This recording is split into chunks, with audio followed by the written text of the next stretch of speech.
죽은 사람의 이름으로 보험금을 청구한 사람. 그런데 그 사람이 죽은 사람 본인이었다면요? 존재를 지우고 죽음을 연기한 여자. 이건 단순한 범죄가 아닙니다. 이 이야기는 2023년 실제로 발생한 보험 사기 사건을 바탕으로 구성한 실화 기반 소설입니다. 등장인물, 지명, 일부 사건은 이해를 돕기 위한 재구성이며 실제와 다소 차이가 있을 수 있습니다.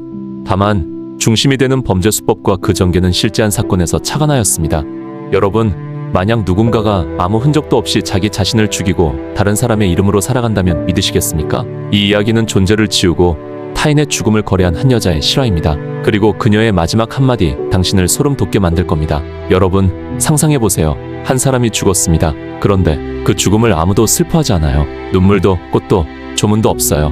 오직 한 사람만이 빈소를 지켰습니다. 자매라고 주장하는 여자 하나. 근데요, 그 여자의 행동이 너무 이상합니다. 2023년 겨울 부산의 한 병원. 새벽 4시 12분 심장이 멎은 한 여성이 응급실로 실려왔습니다. 담당 의사는 기본적인 처치만 하고 곧장 고개를 저었어요. 사망 확인 오전 4시 12분 그녀를 데려온 사람은 다른 여성이었습니다. 단정한 옷차림의 브랜드 핸드백, 마스크를 깊게 눌러 쓴 모습. 언니예요. 동생이 원래 심장이 안 좋아요. 이 여성 김은정이라고 소개했습니다. 사망자는 김수정. 주민등록상 자매 관계로 기재되어 있었습니다. 병원은 그녀를 유족으로 인정하고 절차를 진행했죠. 그런데요, 여러분, 가족이 세상을 떠났을 때 그렇게 덤덤할 수 있을까요? 보통은 망연자실하거나 오열하죠. 그런데 이 여성은요, 너무 차분했습니다. 너무도 준비된 태도였어요. 장례는 단 이틀 만에 조용히 끝났습니다. 조문객 단 한 명도 없었습니다. 사진도 없고 꽃도 없고 오직 명패 하나. 고 김수정, 향년 40세. 그녀는 장례식 내내 침묵을 지켰습니다. 그리고 관이 화장장으로 옮겨지는 걸 바라보면서도 울지 않았습니다. 대신 스마트폰을 꺼내 무언가를 검색하고 고개를 끄덕이며 장례식장을 빠져나갔습니다. 이쯤 되면 여러분도 눈치채셨겠죠.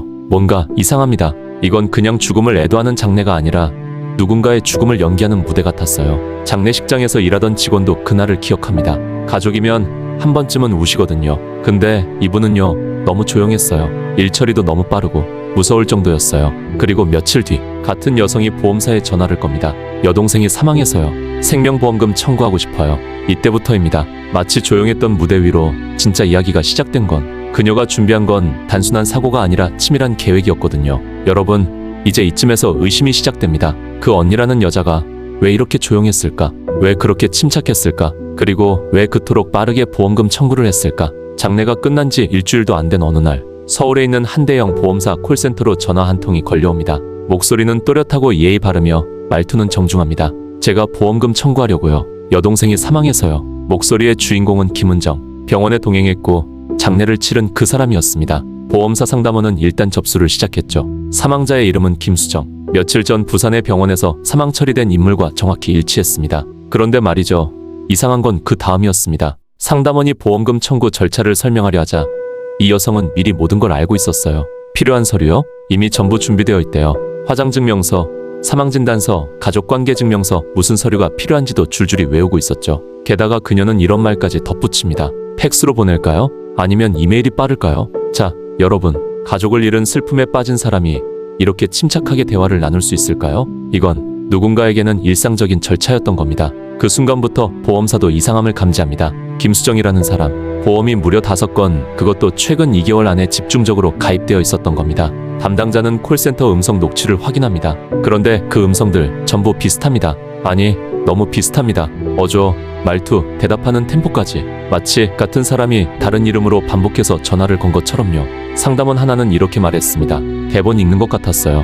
완전 훈련된 느낌? 그래서 보험사는 내부 감사팀을 가동합니다. 모든 통화 기록, 청구 내역, 가입 서류를 확인한 끝에 놀라운 사실이 드러납니다. 청구인 김은정과 가입자 김수정. 서명은 다르지만 필체의 곡선과 필압이 너무도 흡사했던 거예요. 전문가의 분석 결과 두 사람의 서명이 상당히 유사하다는 의견이 제시됩니다. 이쯤 되면 정말 김은정이라는 사람이 언니가 맞는지도 의심스러워지죠. 그리고 그 시점에서 사건은 완전히 뒤집힙니다. 경찰이 개입하게 되거든요. 보험사 측은 바로 수사기관에 신고합니다. 부산경찰청 지능범죄수사대가 사건을 넘겨받았고 김은정의 실체 파악에 들어갔습니다. 그녀가 사용한 휴대폰 번호, 계좌번호, 이메일 전부 조사한 결과 모든 연결점이 하나의 사람을 가리키고 있었습니다. 김수정. 여러분, 소름 돋지 않으세요? 이미 죽은 사람의 이름으로 보험금을 청구한 사람. 그런데 그 사람이 죽은 사람 본인이었다면요? 게다가 시신 자체도 신원이 불확실했습니다. 병원 측은 가족 진술만 믿고 시신을 넘겼기 때문에 DNA 채취도 지문 확인도 하지 않았던 겁니다. 다시 말해 그 장례식에서 화장된 시신이 진짜 김수정이었는지 아무도 모른다는 겁니다. 그 후 국과수는 병원 응급실 CCTV를 분석합니다. 응급실로 실려온 여성의 신체적 특징, 체형, 나이대, 이 정보들을 바탕으로 대구 지역의 실종자 데이터를 조회한 결과 놀라운 사실이 드러납니다.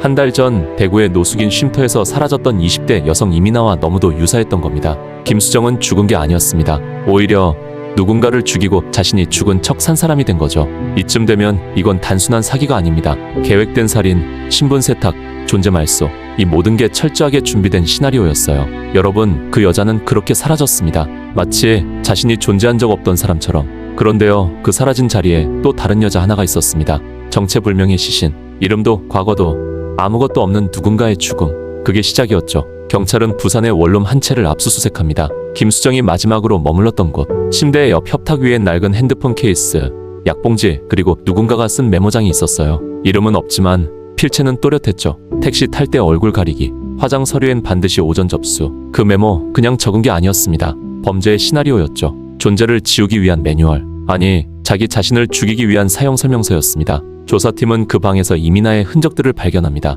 이민아는 실종된 대구 노숙인. 그녀가 김수정의 원룸에 한동안 머물렀던 정황은 점점 더 명확해졌습니다.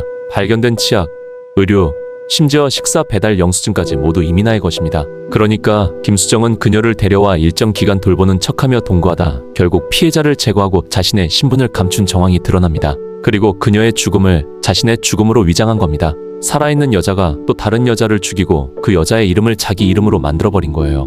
미친 얘기 같죠? 근데 실제로 벌어진 일입니다. 보험사, 장례식장, 병원 어디 하나 그녀를 의심하지 않았습니다. 모두가 김수정이 죽었다고 믿었죠. 하지만 사실 김수정은 여전히 살아있었습니다. 그 죽은 여자의 신원은 사라졌고요. 그녀는 이후에도 또 다른 신분으로 살아갑니다. 이은별이라는 가명으로 서울 강남의 고급 레지던스에 투숙 중이었어요. 경찰은 그녀의 투숙 기록과 CCTV를 확인하고 곧바로 체포합니다. 체포 당시 김수정은 편의점 라면을 먹고 있었고 옷장엔 수십 장의 위조 주민등록증, 가발, 화장품, 그리고 현금이 들어있던 봉투가 있었습니다. 이쯤 되면 정말 묻게 됩니다.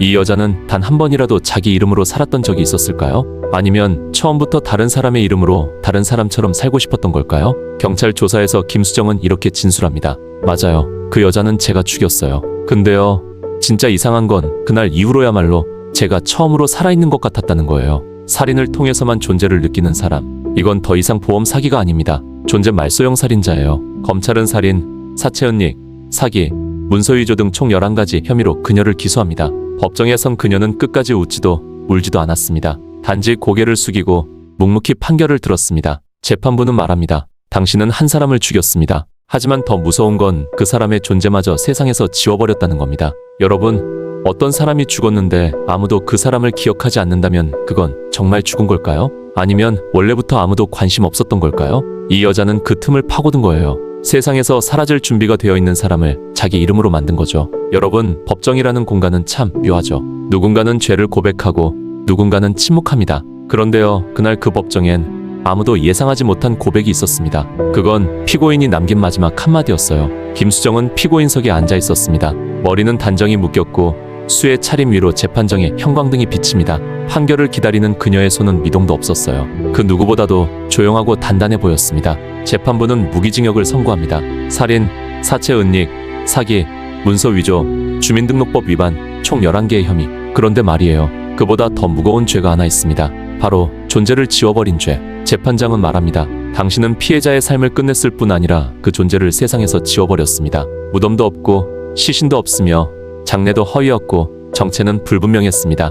이는 단순한 살인이 아닙니다. 인간이라는 개념에 대한 모독입니다. 그리고 마지막 진술 기회가 주어졌습니다. 모두가 고개를 들었고 숨을 죽였습니다. 김수정은 고개를 들고 입을 엽니다. 그녀는 이렇게 말했습니다. 저는 제 인생이 제 것이라고 느낀 적이 없었어요. 항상 누군가의 그림자였고 없어져도 아무도 모를 존재였죠. 그래서 사라지고 싶었어요. 그런데 아이러니하게도 누군가를 죽이고 나니까 처음으로 살고 싶어졌어요. 그녀의 말에 방청석이 얼어붙습니다. 그 말을 들은 유족은 오열했고 방청객 중 일부는 자리를 박차고 나가기도 했죠. 여러분, 살인은 무섭습니다. 그런데 그 살인의 이유가 존재 확인이었다면요? 그녀는 누군가를 없애야만 자신이 존재할 수 있었다고 믿었던 겁니다. 존재감의 역설. 이 사건은 그런 이야기였습니다. 검찰은 사건을 이렇게 정리합니다. 김수정은 단순한 범죄자가 아닙니다. 사회 구조의 허점을 인지하고 이를 악용해 정교한 사기를 기획하고 실행한 고도지능 범죄자입니다. 그녀는 인간의 생명을 숫자로 환산했고 사회 시스템을 도구로 이용했습니다. 이 사건은 언론에 의해 시신 없는 보험살인, 대한민국 역사상 가장 완벽에 가까운 존재 말소 범죄로 명명되며 전국적인 파장을 불러옵니다.